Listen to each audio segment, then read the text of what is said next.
we're going to start thinking about blood pressure in a way that you wouldn't expect.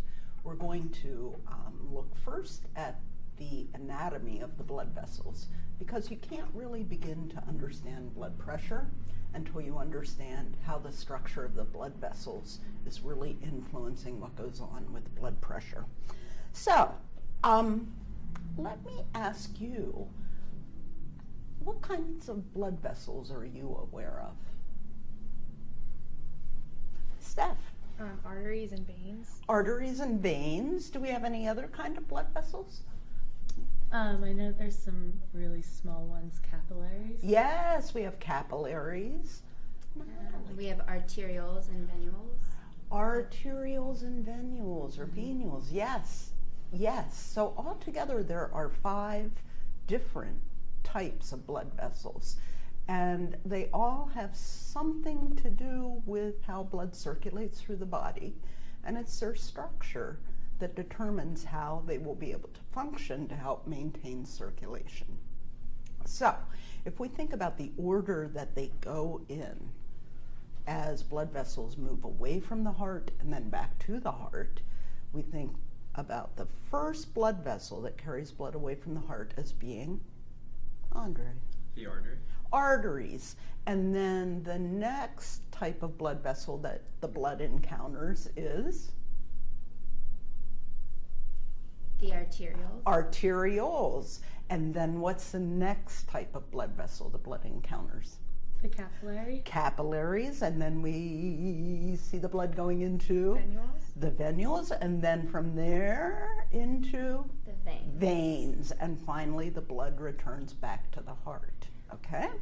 So those are the 5 general types. And when we think of arteries, we always think of them as carrying blood where?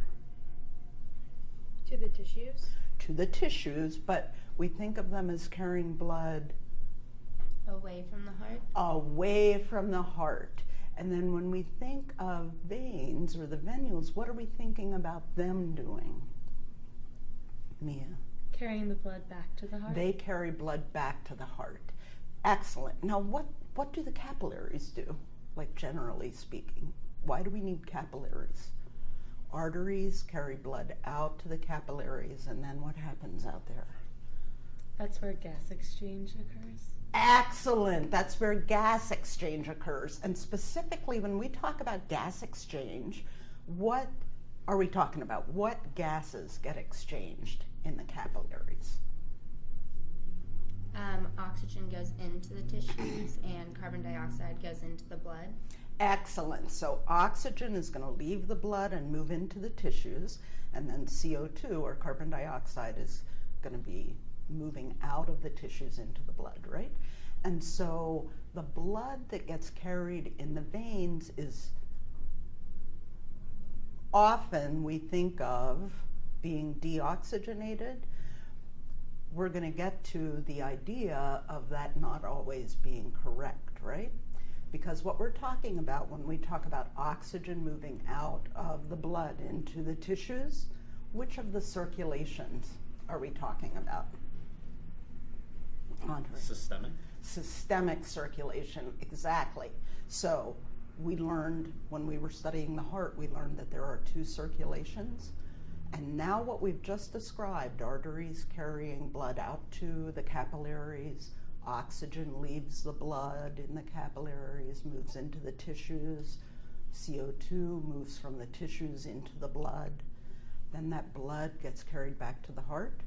That's the systemic circulation. What happens in the pulmonary circulation? We have arteries that carry blood where?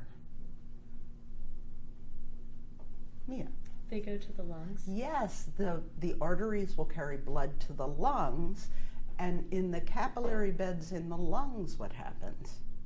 Gas exchange, but in the lungs, how's the gas exchange look?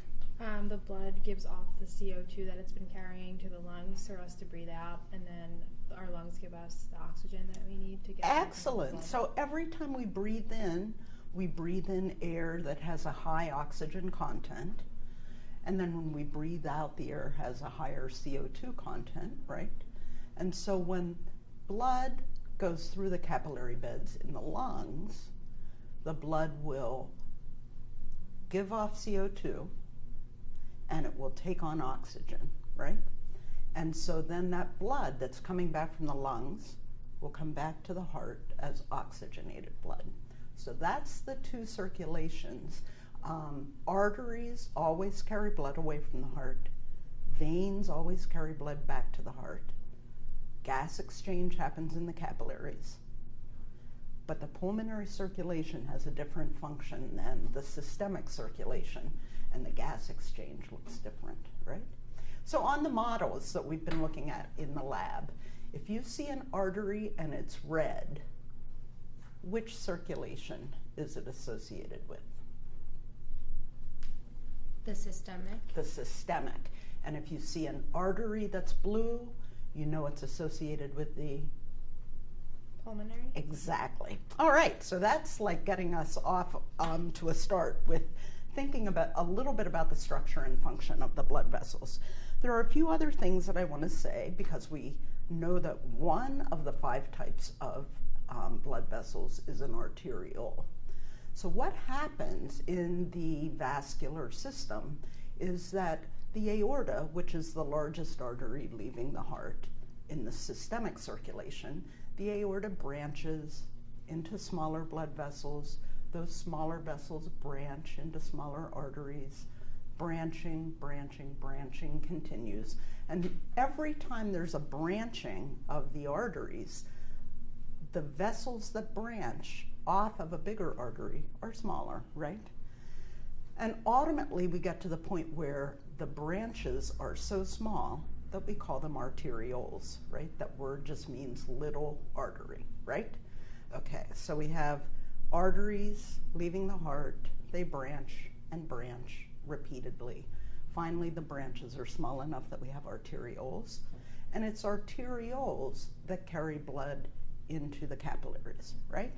Okay, so then what happens? The capillaries converge, and that's where we see the first of the venous system vessels forming. And what is that first type of venous vessel? The venule. The venules. And the venules converge, and they form larger veins. And ultimately, we have very large veins that carry blood back to the heart, right? Okay, excellent.